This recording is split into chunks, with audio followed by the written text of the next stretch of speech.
Ben alors, je vous dis bonjour, ni hao, en chinois. Voilà, je commence. Ce que je vous propose, c'est un récit parlé et imagé intitulé Autour de machine.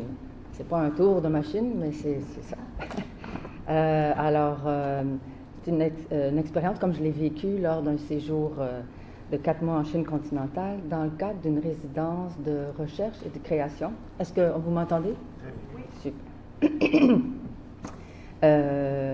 Et de recherche sur les arts médiatiques en Chine nouvelle, où j'ai rencontré et travaillé avec des jeunes artistes et des moins jeunes, un mois à la fois dans chaque ville pour créer des vidéos entre la fiction et l'expérimental. C'était ça le résultat. Voilà.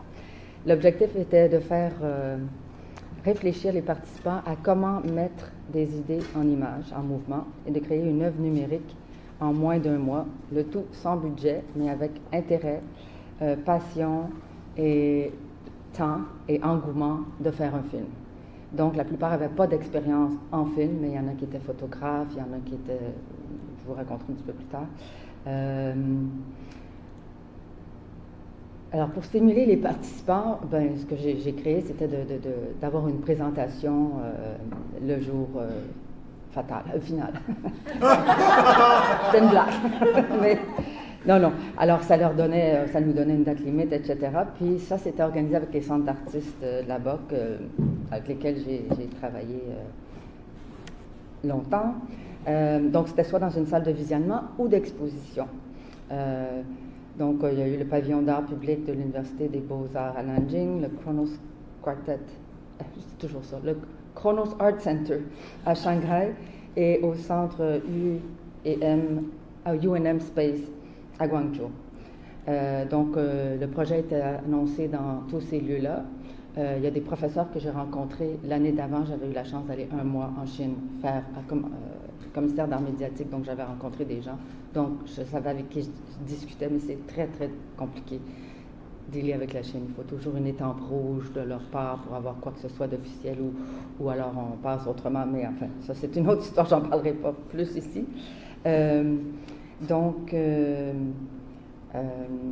Et la condition, c'était qu'ils parlent anglais ou français. J'en ai rencontré une qui parlait les deux. Sinon, ils parlent anglais. Pas tous.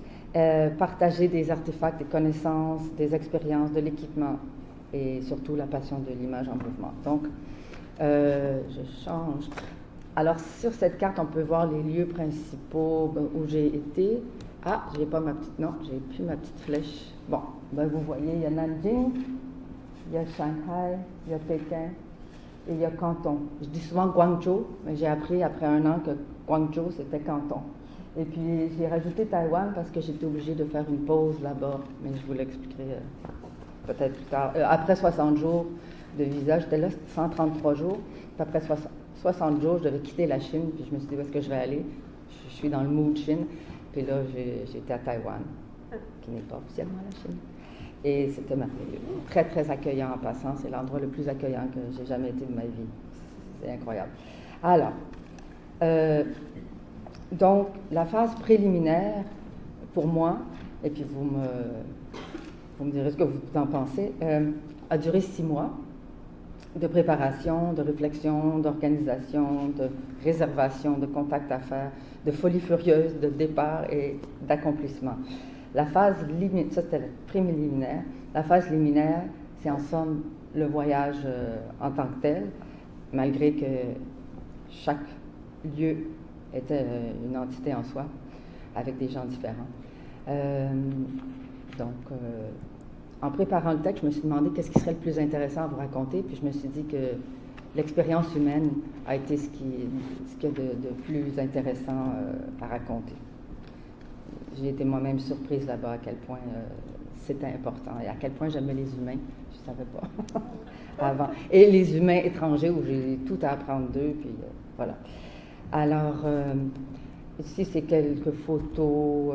Ça, c'est un salon de coiffure à Xiaoqiu. C'est parce que ça n'a pas l'air de ça, c'est pour ça que je le dis. Là, il y a un petit monsieur qui se fait couper les cheveux derrière. Des fois, j'ai rajouté des photos parce que mes photos, j'en avais 3000, ça a été difficile de choisir. Et les photos sont vraiment des fois des snapshots avec mon cellulaire que j'étais obligée d'acheter là-bas parce que j'ai mon laptop et mon cellulaire sont morts là-bas. Donc, j'ai dû passer 3-4 jours dans les Mac Store pour m'acheter de nouvelles choses. Et donc, j'ai joué beaucoup avec. Mais les photos que je vous montre des étudiants, ce n'est pas mes photos artistiques. C'est vraiment juste pour contextualiser ce que je vous raconte.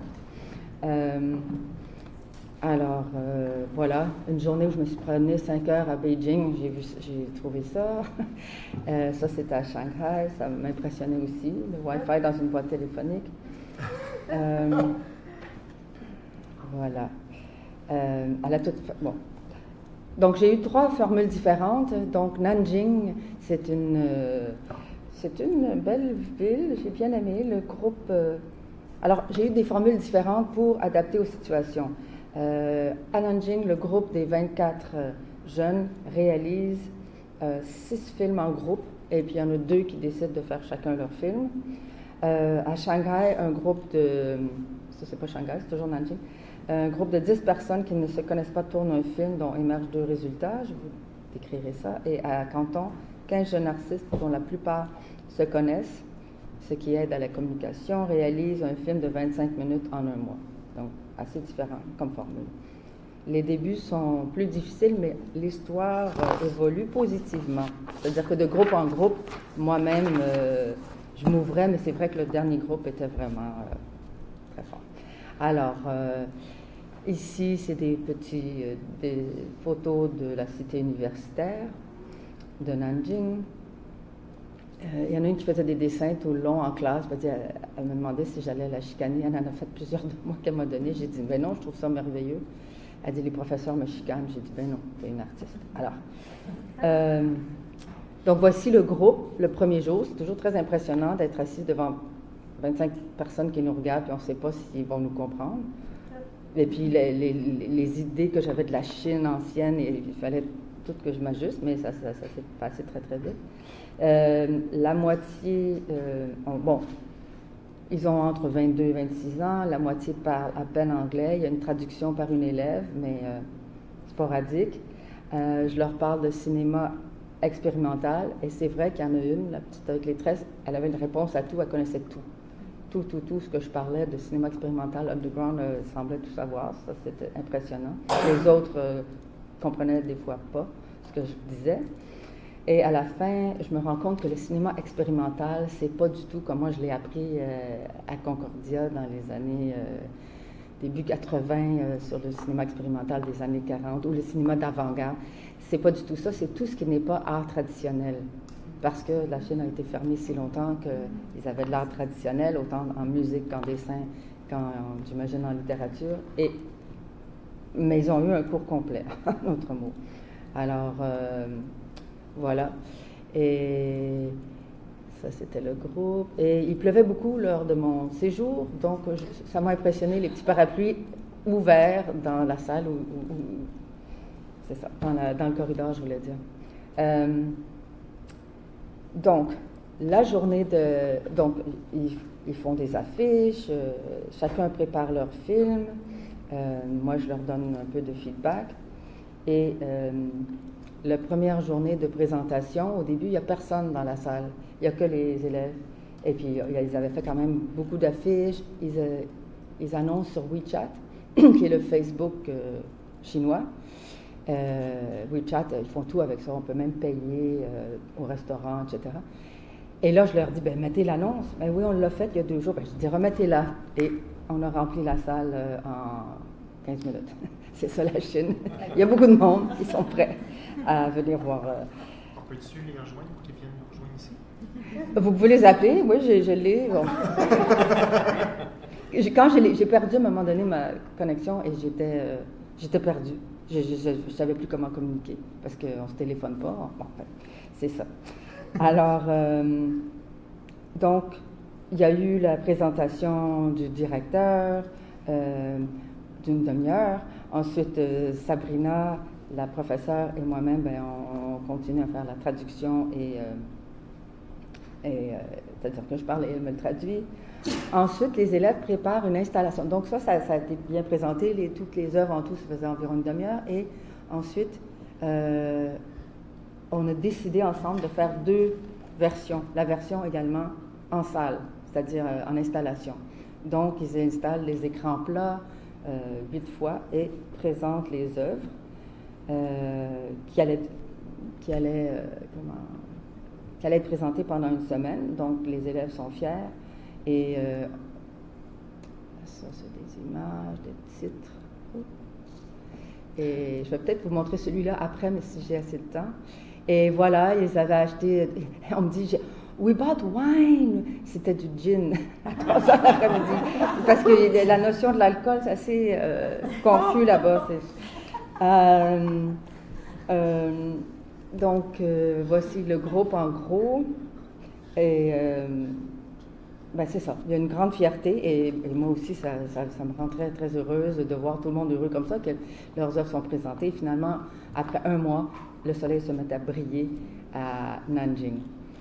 Alors, je pars pour Shanghai et il y a quelques-uns des élèves de Nanjing, puisque c'est tout proche, qui viennent. Il y a la Biennale de Shanghai. C'est merveilleux. J'aurais pu vous montrer une centaine de photos parce que j'ai filmé beaucoup, mais je n'aurais pas le temps. Donc, à Shanghai, au Kronos Art Center, il y a une dizaine de participants qui ne se connaissent pas et qui arrivent à des heures différentes. Donc, et des jours différents. Donc, la situation n'est pas très facile. Après 5 jours, on ne peut toujours pas s'entendre sur le même scénario. Donc, on vient de perdre une semaine.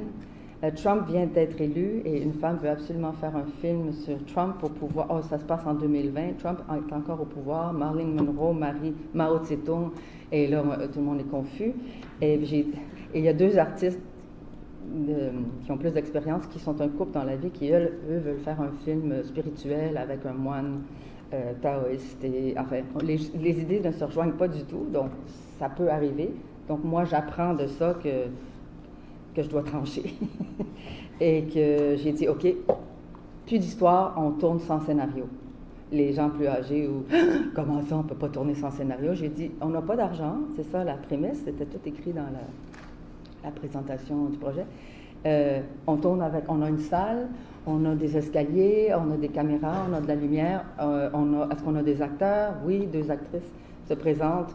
Elle venait justement de Nanjing, une jeune étudiante qui était extraordinaire, et une autre, et puis on fait avec.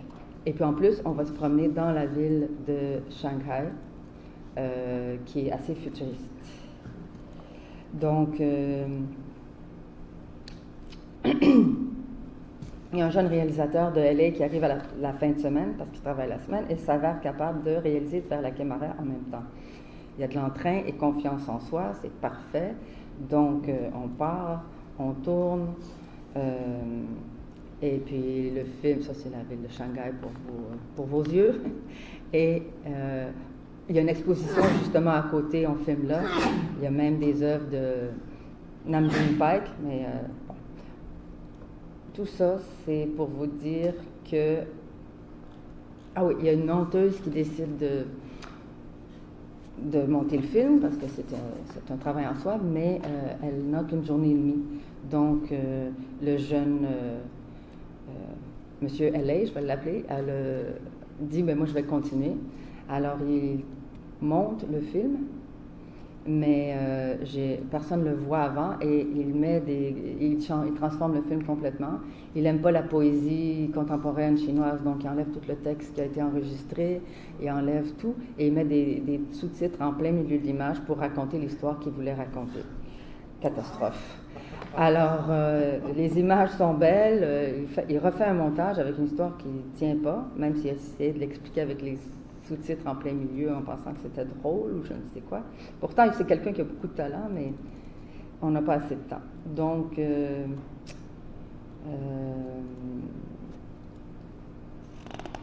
alors, le jour même de la présentation, je décide de montrer les 2 œuvres. La première et la deuxième. La seule différence, c'est que la première, il y a de la musique et tout, mais il n'y a pas de générique. Donc, avec l'approbation de tout le monde, on monte les 2 œuvres. Et il y a justement un réalisateur connu qui est là et qui dit, mais les sous-titres, ça marche pas du tout. Donc, j'ai pas eu à le dire moi-même, parce que mais lui, il l'a dit, alors j'espère qu'on a tout compris. Donc, bye bye Shanghai, et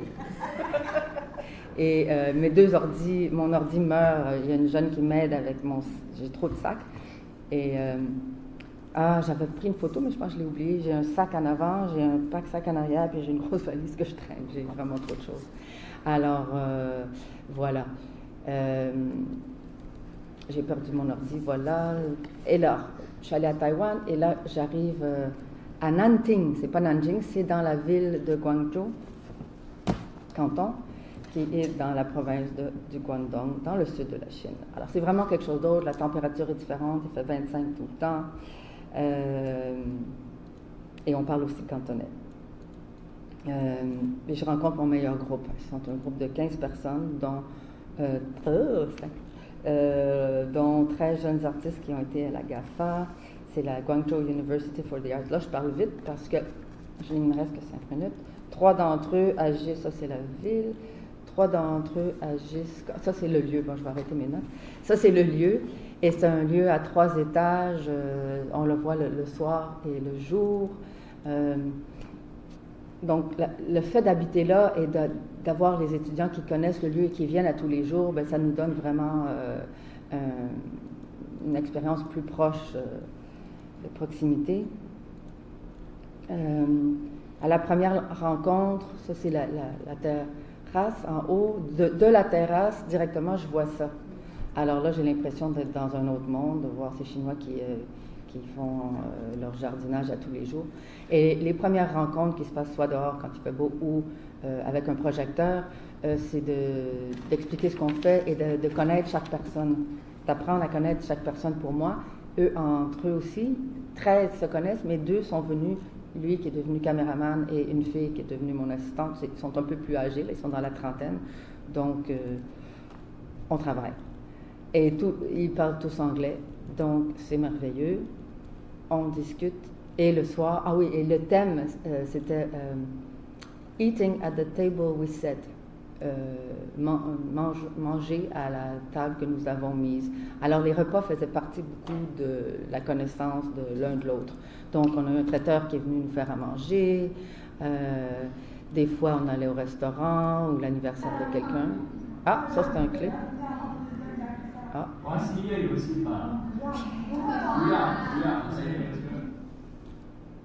Et ça, c'est pour vous amuser aussi. On fait des petites photos, comme un petit vidéo pour s'amuser. Et ces deux-là deviennent les acteurs principaux et ils sont adorables. Et il y a tellement d'amour dans le groupe, parce qu'ils sont tous des enfants uniques, que ça devient vraiment plaisant, vraiment adorable. Alors voilà, ça je peux vous dire. Donc, on travaille une semaine à l'écriture du scénario et à la pré-production, et puis finalement dans notre grande salle, et le tournage débute. On s'amuse avec la projection et nous sommes prêts à tourner. Le maquillage, les acteurs connaissent leurs personnages, et voilà. On transforme la salle, on nous prête une Vespa, toutes sortes de choses, et les graphistes font 2 types d'affiches différentes. Alors, In the Zone, c'est le titre du film qu'on fait dans la zone, un film sur l'amour, sur l'air, sur l'eau, la maladie, la mort et la survie, à peu près sur tout, mais un film sans alcool, cigarettes, drogue ou violence, un court-métrage environnemental de fiction expérimentale. Alors, je ne vous dirai pas le synopsis parce qu'il me reste 1 minute. Bon, ben ça c'est la présentation, et je ne sais pas comment je vais vous présenter les œuvres. C'était ma dernière citation. Pour conclure, les gens se sont confiés à moi et m'ont posé des questions, demandé conseil sur des sujets personnels dont ils ne parlaient avec personne d'autre. J'ai trouvé ça touchant qu'ils fassent preuve de confiance en moi, parce que j'étais quelqu'un de l'au-delà, pas de l'au-delà, mais d'ailleurs. Il se développe énormément. d'amitié, d'amour, d'humour, de plaisir, de fierté pendant ce mois-là. La proximité que j'ai pu avoir avec eux est digne d'une profonde amitié et je garde contact avec eux par WeChat. De magnifiques liens sont créés et puis je pensais vous montrer une de zone en rapide, mais je ne peux plus rien vous montrer.